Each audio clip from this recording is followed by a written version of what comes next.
নমস্কাৰ প্ৰিয় দৰ্শক, মোৰ চেনেলটোলৈ স্বাগতম জনাইছোঁ। আজি মই তুলসী গুটিৰ পৰা কেনেদৰে চাহ বনাম সেয়া মই আপোনালোকক দেখুৱাম। আপোনালোকে নিশ্চয় প্ৰথমৰ পৰা শেষলৈকে চাব বুলি মই অনুৰোধ জনাইছোঁ।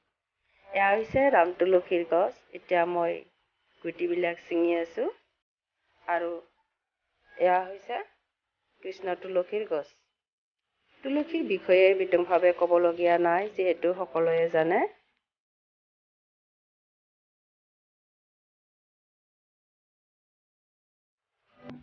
এয়া ৰাম তুলসীৰ গছডাল বৰ ডাঙৰ হৈছে, দেখিছেই নহয়।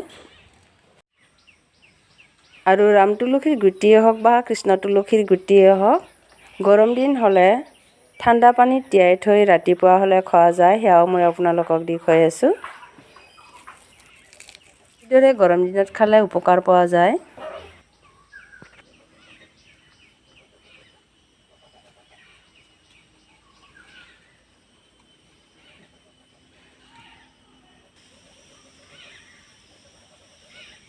এতিয়া মই চাহ বনাবৰ বাবে ৰেডি কৰিছোঁ।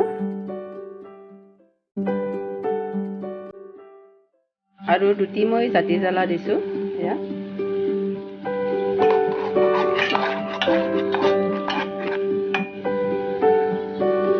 এয়া মই চাহপাত দিলোঁ। এয়া মই চেনি দিম। চেনি মই কমকৈ খাওঁ।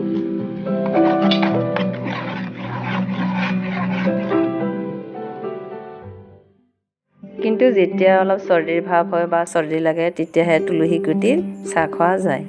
সেয়ে মই আপোনালোককো আজি দেখুৱালোঁ।